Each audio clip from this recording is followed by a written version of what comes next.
National Investigation Agency NIA has submitted a charge sheet to the court regarding a case involving a looting of security armory amid ongoing Manipur violence. According to reports from the agency, the charge sheet submitted by NIA on May 13 revealed that the arms and ammunition used by the public since May 3rd last year are linked to weapons looted from police stations. As detailed in the charge sheet, numerous firearms and bullets looted from police stations are allegedly being used to train Meitei youths by members of a certain outfit through the establishment of training camps.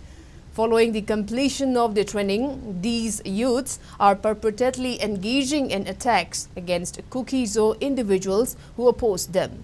8 months ago, an individual named Moirangthem Anand was arrested by the NIA and a charge sheet has been submitted in the special court of the NIA in Delhi.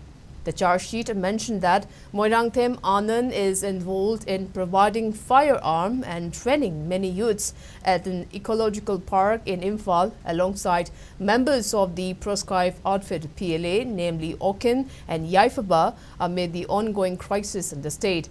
The training camp reportedly attracted 80 to 90 youths.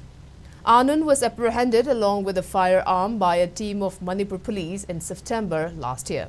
The report stated that he is allegedly involved in looting of guns from police stations.